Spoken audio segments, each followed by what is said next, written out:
The Rwandan genocide was not a spontaneous riot. It wasn't civil war.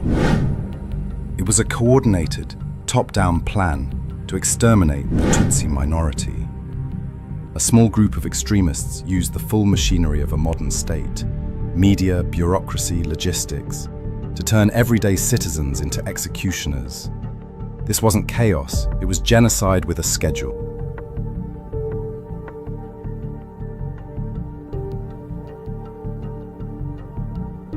To understand how this could happen, we have to go back, centuries actually. Rwanda has three primary ethnic groups: Hutu, the majority; Tutsi, the elite minority; and Twa, a small indigenous group. But here's the twist. They spoke the same language, shared the same religion, and often lived in the same communities. The main difference: historically, Tutsis raised cattle and Hutus farmed crops. It was more economic class than race.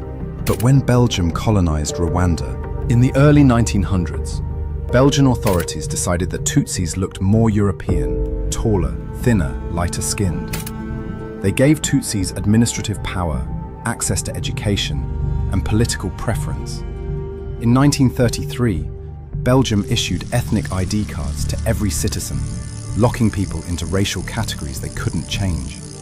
This created a society with a powerful, privileged minority ruling over a resentful majority. And when Rwanda gained independence in 1962, all of that resentment exploded. From the 1960s to the 1980s, Rwanda flipped the power structure. The Hutu majority took control. Thousands of Tutsis were killed in waves of anti-Tutsi pogroms, and over 300,000 fled to neighboring countries. Some of them formed a rebel group, the Rwandan Patriotic Front, or RPF. As they launched attacks from Uganda in the early 90s, Rwanda's Hutu-led government responded with fear and hate. That's when Hutu power was born. State media started pushing twisted ideologies. Radio broadcasts claimed that Tutsis were infiltrators and vermin. One infamous publication, the Hutu 10 Commandments, demanded total segregation, social, political, even romantic. And quietly, behind the scenes, arms were being imported. Thousands of machetes, axes, and clubs were distributed under the excuse of civil defense. Rwanda was turning itself into a powder keg. On the evening of April 6, 1994, a plane carrying Rwandan President Juvenal Habyarimana was shot down near the capital, Kigali. Within hours, roadblocks were set up across the city. Government forces and extremist militias launched a coordinated campaign of mass murder. Their targets weren't enemy soldiers, they were Tutsi civilians, and any Hutus who opposed the killing. This was not spontaneous rage. It was the beginning of a pre-planned genocide. Moderate Hutu leaders were assassinated first to remove any chance of compromise. Then, the lists came out. Names, addresses, ID numbers. Militiamen moved door to door, often guided by local officials. They were told, "Start your work."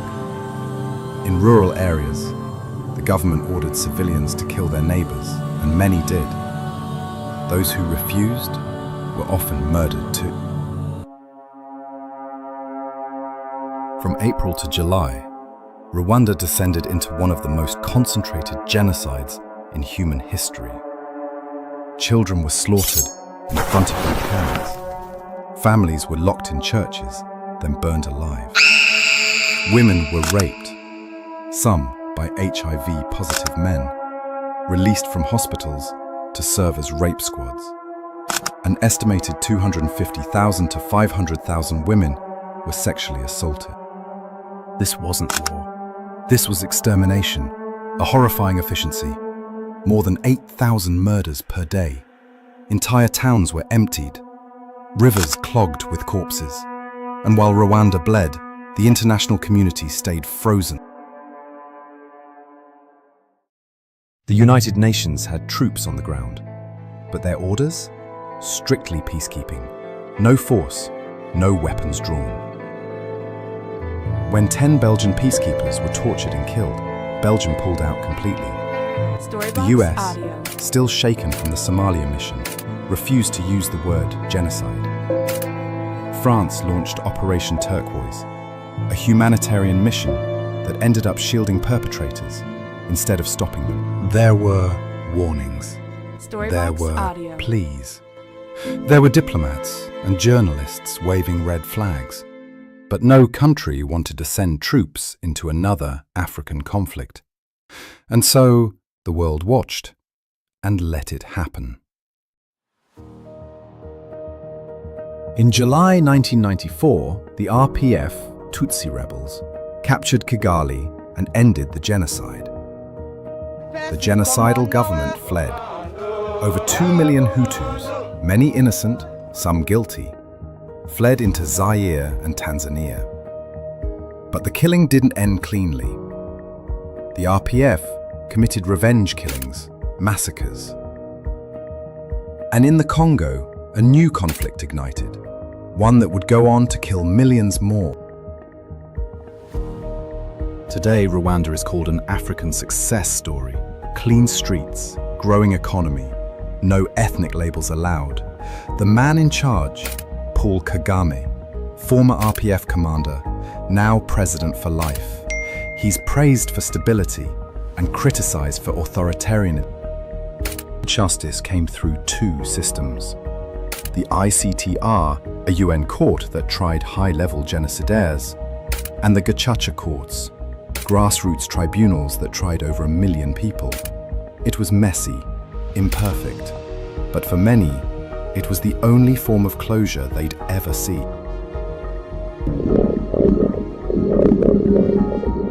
The Rwandan genocide didn't happen because people hated each other. It happened because that hate was taught, broadcast, and organized.